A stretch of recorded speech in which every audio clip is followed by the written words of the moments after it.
Pertama-tama mari kita panjatkan puji syukur kehadirat Allah Subhanahu wa taala, di mana berkat rahmat dan hidayah jualah kita dapat berkumpul pada pagi hari ini dalam melaksanakan program pendidikan guru penggerak.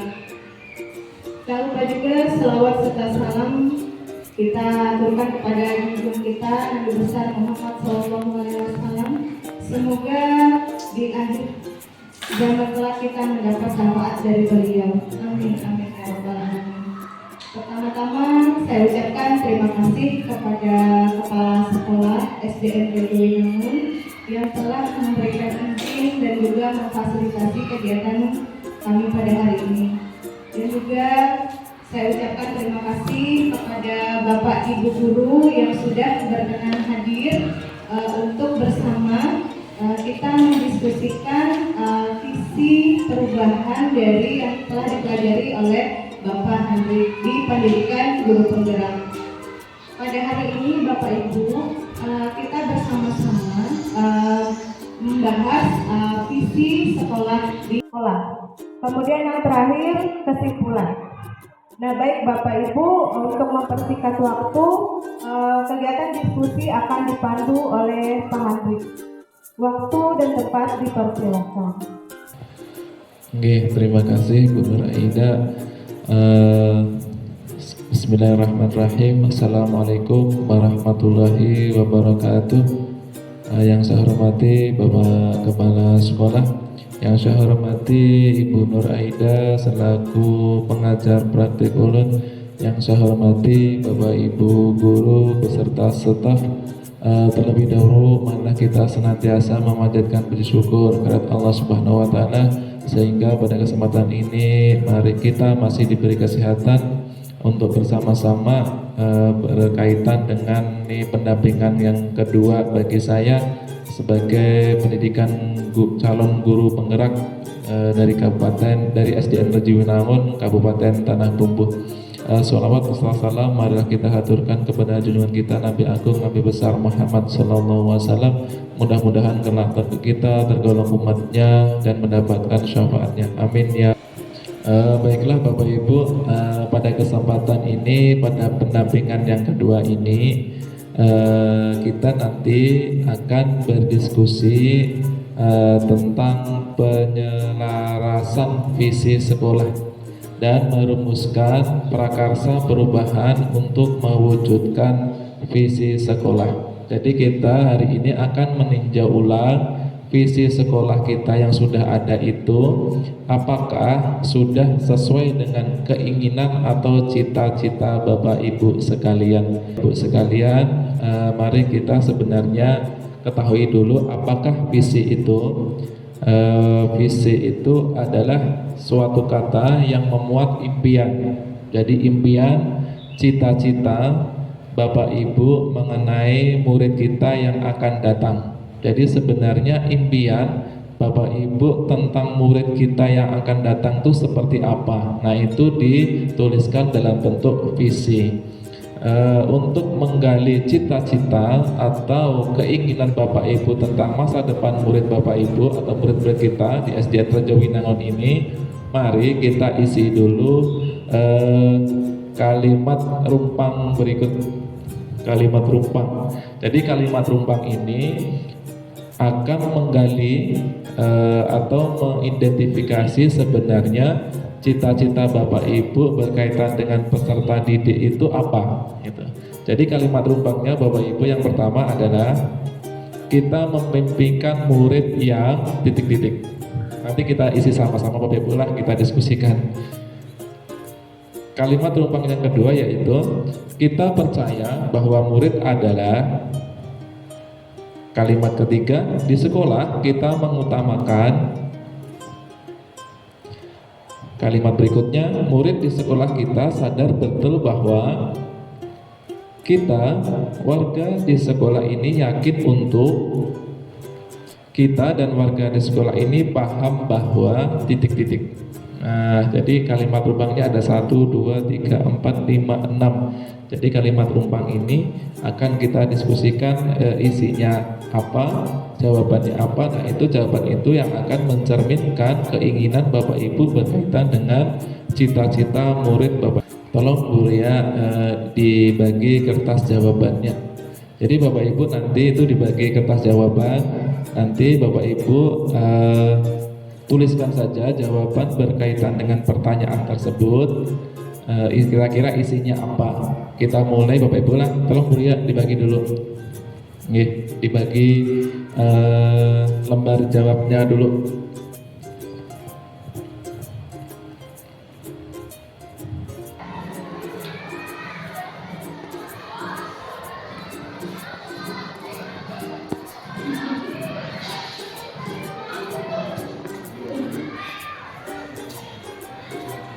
Bahwasanya sebagai guru itu di sekolah ini bisa menuntun dan membimbing murid kita agar mencapai kebahagiaan dan keselamatan sesuai dengan potensi yang dimiliki mereka. Saya yakin seperti itu. Terkadang kita Bapak itulah di kelas itu kita sadar tidak sadar karena kita itu pada pilih kasih atau membedakan anak kita yang kita anggap pintar dengan yang tidak. Kadang ada Pak kita di sekolah di kelasnya. Karena kita mau beri perhatian lebih kepada anak yang cerdas dalam segi cerdas dalam segi pengetahuannya. Anak yang kurang itu kadang kita kalau bertanya kadang kita masih mengabaikan. Padahal ada yang cerdas karena kita beri perhatian. Kita sebenarnya tidak seperti itu. Kita di kelas harus sama rata, memperhatikan semuanya. Karena Bapak Ibu kalau kita amati di rumah kita, Bapak Ibu jadi Bapak Ibu guru sudah bertahun-tahun. Saya juga sudah tamat. Saya jadi guru sudah 2010, hampir 12 tahun, 13 tahun. Saya amati Bapak Ibu peserta didiknya dari awal kita nih. Coba Bapak Ibu amati, apakah anak-anak yang dulunya cerdas, pintar di sekolah itu hidupnya mereka selalu kaya raya, selalu mengemban jabatan yang tinggi-tinggi, apakah mereka selalu senang? Bapak Ibu sahabat. Nah sebaliknya, apakah Bapak Ibu yang ketika anak-anak di sekolah itu kadang kita misalnya buat kita diminta apa-apa tidak bisa, apakah mereka di masyarakat itu akhirnya juga anak-anak yang tidak mampu misalnya, tidak mengemban jabatan, tidak bahagia? Belum betul Bapak Ibu. Jadi jangan jadikan bahwa kecerdasan di sekolah itu menentukan kebahagiaan yang akan datang, itu belum tentu. Jadi kita harusnya membimbing, menuntut bahwa semua bakat yang ada di anak-anak kita itu nantinya akan membawa atau mencapai kebahagiaan atau keselamatan sesuai dengan potensi yang mereka miliki. Dibimbing, dituntut, oh bakat ini sampai. Saya sekarang berpikir seperti itu. Dan saya amati Bapak Ibu anak-anak yang dari segi akhlak, agama misalnya, itu mereka bagus, cenderung hidupnya lebih baik dari menata emosinya, dari menata sopan santunnya. Saya mengamati seperti itu. Berkaitan dengan soal ini, pakai sekolah itu kan banyak. Nah ini tuntutan jawaban ini spesifik bagi kami yang dulu atau selain warga? Warga sekolah ini kita ada dua, ada Pak Sekolah, kemudian ada pendidik, mengikut. Nah itu bisa sesuai dengan Bapak Ibu, maksudnya jabatan Bapak Ibu di sekolah. Bisa sebagai guru, bisa sebagai bapak kepala sekolah, bisa sebagai tenaga kependidikan. Masalah Bapak, kalau ini saya kan sebagai guru yang saya menjawabnya. Saya dan guru lain, misalnya dan guru lain di sekolah ini yakin Bapak Ibu guru lain. Tapi kalau saya Bapak Ibu punya keyakinan yang lain, boleh ditulis. Kita berdiskusi saja.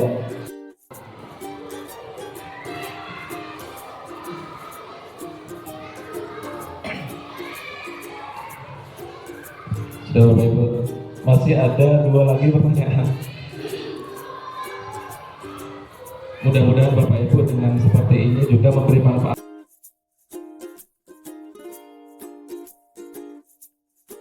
Kemudian mampu berakhlak mulia, mencintai kebersihan, beriman dan bertakwa, kreatif dan inovatif. Nah, ini kalau di sini saya lihat Dari profil pelajar Pancasilanya dia dari tiga, belakang mulia, kemudian kreatif, inovatif,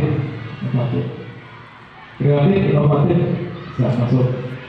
Berbudi luhur, cerdas, belakang mulia, karena profil pelajar Pancasila. Tadi ada belakang mulia, beriman, berpikir kritis, kemudian juga kreatif, mandiri, sudah masuk semua di sana. Jadi Bapak Ibu sebenarnya memimpikan anak-anak yang seperti itu. Nah, kita nanti lihat visi kita yang sekarang ini apakah sesuai dengan impian Bapak Ibu. Nanti kita percaya bahwa Bapak adalah istimewa, pintar, sudah mempunyai kodrat masing-masing, dan kita bisa berubah tetapi bisa mengarahkannya dari betul.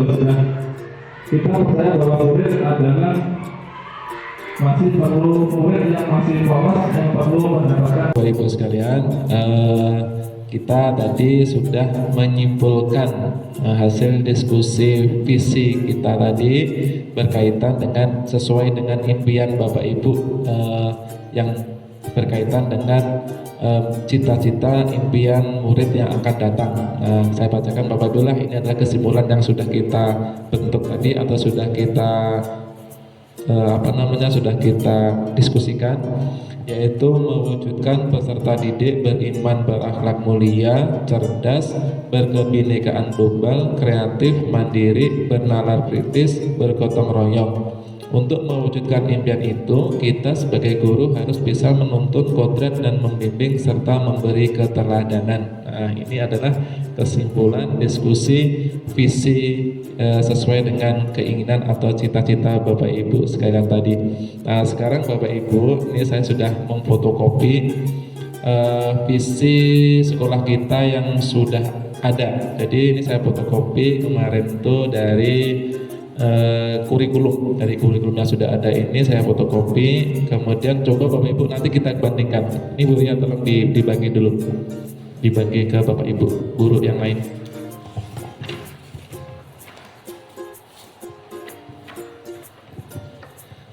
Sudah dapat Bapak Ibu?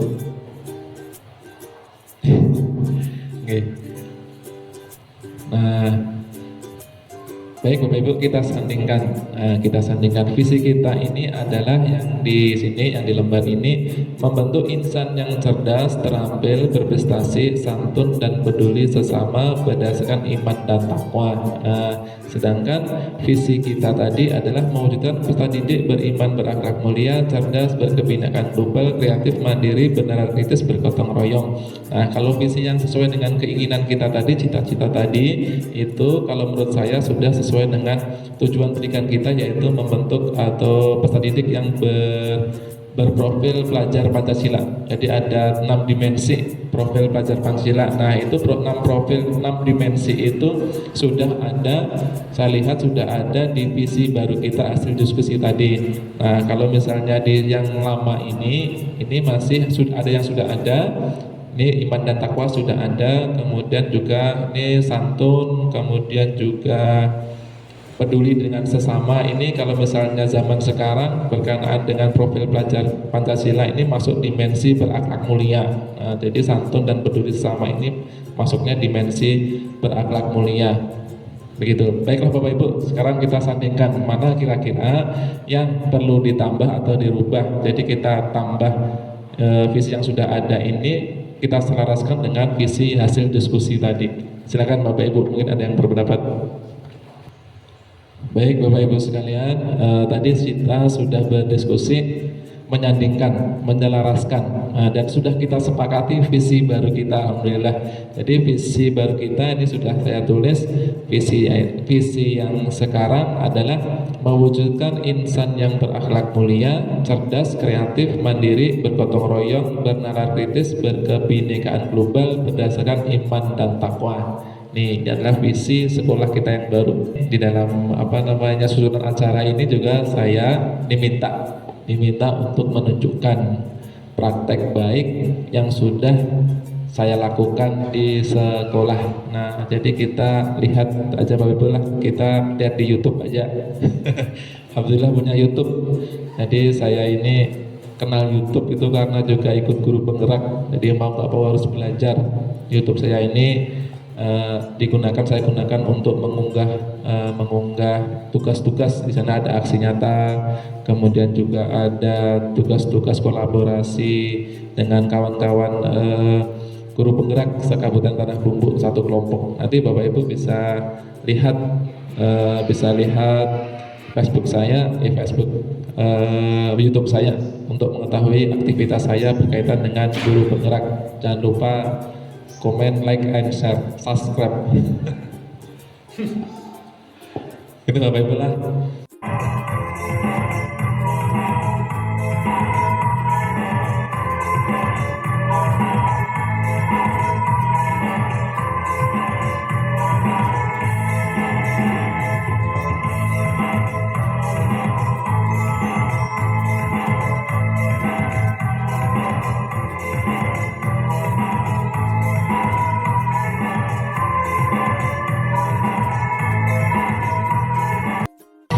Nah, ini berkebinaan global, Bapak Ibu bisa mengajak anak-anak untuk menampilkan kreasi yang ada, budaya yang ada. Kita tidak lumping Bapak Ibu lah, biasanya kita tampilkan bisa sebagai berkebinaan global.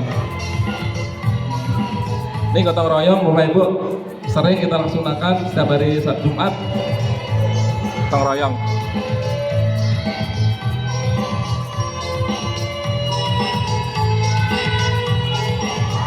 Ini permainan yang menyenangkan di kelas, gotong royong juga, kolaborasi agar anak-anak itu semangat. Ini Bu Aida yang mengajari.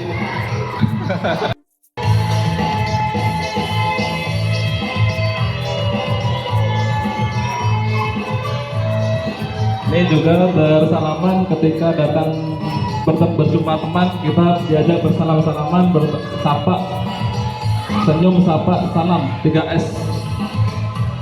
Juga pembentukan akhlak mulia. Saya berharap bahwa setiap hari Senin itu setelah upacara kita bersalaman dengan Bapak Ibu guru sebagai bentuk beriman dan berakhlak mulia.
Bapak Ibu, tadi kita sudah melihat praktek baik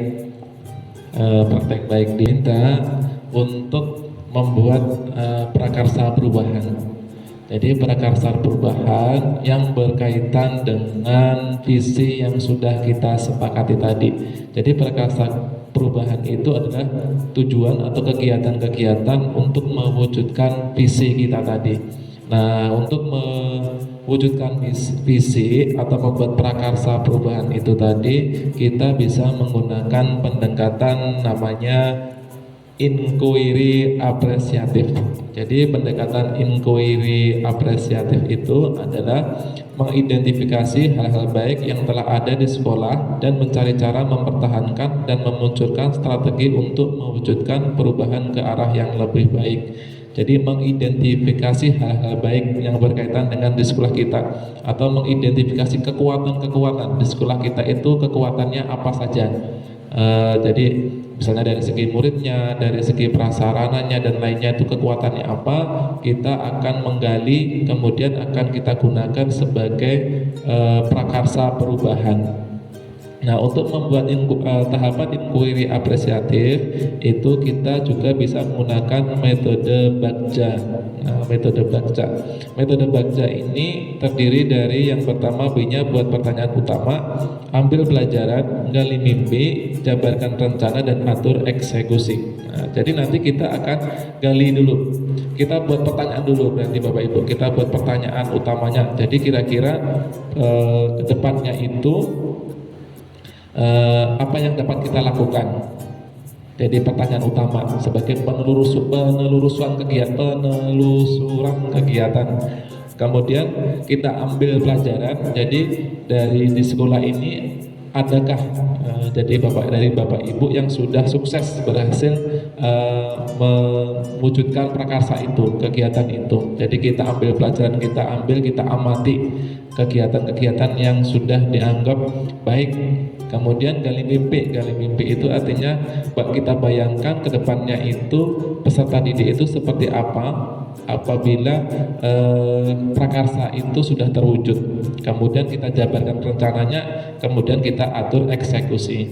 Baik Bapak Ibu, mari kita diskusi lagi. Mohon maaf Mas, lumayan panjang waktu diskusinya. Saya mohon maaf sekali lagi. Tadi kita sudah berdiskusi berkaitan dengan prakarsa perubahan. Jadi prakarsa perubahannya yaitu terdiri dari 4 tahap di sini.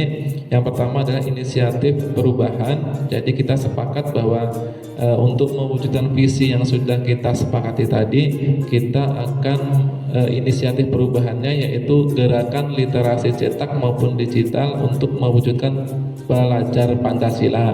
Kemudian kolaborasinya itu adalah guru, orang tua, murid dan kepala sekolah saling bertukar pikiran tentang pentingnya literasi bagi anak. Bentuk kegiatannya membuat sudut baca di setiap kelas, kemudian memanfaatkan Chromebook untuk literasi. Kemudian langkah konkretnya literasi 15 menit sebelum belajar, melakukan literasi melalui penelusuran dengan menggunakan browser. Nah, itu yang sudah kita sepakati tadi Bapak Ibu lah. Jadi intinya kekuatan kita tadi, kita ini mempunyai buku yang banyak. Di perpus tuh buku melimpah, kadang pada ada baca lagi. Kemudian di kelas-kelas kita juga ada pojok baca. Nah, gitu kita aktifkan kembali. Kita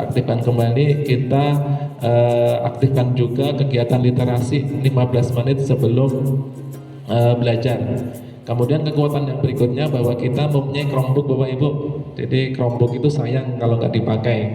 Kalau sayang kalau hanya dipakai untuk kegiatan ANPK saja, setahun paling dipakai 2-3 kali atau maksimal 5 kali lah, itu sayang. Jadi akan kita gunakan Chromebook itu untuk sarana literasi digital. Nah, ini kira-kira bagus untuk anak-anak. Kadang anak-anak itu bosan juga kalau membaca hanya sekedar buku. Jadi sekali lagi nanti Bapak Ibu seminggu sekali kita jadwalkan bergiliran per kelas. Jadi nanti Bapak Ibu bawa Chromebooknya itu ke kelas, kemudian Bapak Ibu ajarkan anak-anak untuk mencari penelusuran literasi. Jadi membaca dengan mencari penelusuran lewat browser. Kita juga internetnya ada, itu towernya tinggi Bapak Ibu lah, towernya tinggi. Kita sudah pesan WiFi juga, sebulan udah bayar. Jadi internetnya ada, Chromebooknya ada. Nanti silakan Bapak Ibu gunakan Chromebooknya. Jadi nanti ketik aja anak-anak cara menanam singkong misalnya, atau cara menanam jagung. Nah, nanti anak-anak akan mengetik cara menanam jagung, nanti akan timbul tulisan dan gambar. Nanti anak-anak lebih semangat literasinya. Nah, itu saya yakin penting. dan mungkin lebih bagus atau lebih efektif untuk mewujudkan literasi bagi anak-anak kita di sekolah. Itu Bapak Ibu tadi kesimpulan diskusi kita. Jadi saya bacakan lagi. Saya bacakan lagi visi kita yang baru, yaitu mewujudkan insan yang berakhlak mulia, cerdas, kreatif, mandiri, bergotong royong, bernalar kritis, berkebinekaan global berdasarkan iman dan takwa. Itu visi baru kita. Kemudian prakarsa perubahannya yaitu gerakan literasi cetak maupun digital untuk mewujudkan pelajar Pancasila dengan membuat sudut baca di setiap kelas dan memanfaatkan Chromebook untuk literasi digital. Lain dari cita-cita atau impian. Nah, ini lumayan banyak ya Pak ya. Banyak impiannya yang hendak dicapai. Nah, jadi perlu kerjasama dari semua pihak untuk bisa mencapai visi ini ya Bapak Ibu ya. Jadi tidak bisa Pak Hendrik sendiri yang bekerja, tapi kita sama-sama sebagai warga sekolah saling mendukung. Tidak harus semua langsung dicapai, memang tidak bisa. Jadi secara bertahap saja, yang penting dimulai. Kita mulai dari yang mana? Pembiasaan baik tadi ya Pak. Sudah ada pembiasaan baik yang sudah mencakup profil pelajar Pancasila ini yang dimulai oleh Pak Hendrik. Jadi silakan diimbaskan kepada kawan-kawan ya Pak Hendrik. Nah kemudian mengenai mewujudkan ini berarti kita perlu sikap atau perilaku apa nanti yang bisa dilakukan. Jadi merinci misi untuk merealisasikan visi kita ini ya Pak ya. Nah kemudian juga untuk selanjutnya nanti Pak Hendrik ini hasilnya ada dokumentasinya, silahkan diupload, nanti ulun tinggal minta linknya. Jadi untuk hari ini selesai ya Bapak Ibu, tujuan kita sudah tercapai untuk bisa membentuk visi perubahan. Tinggal nanti realisasi konkretnya Bapak Ibu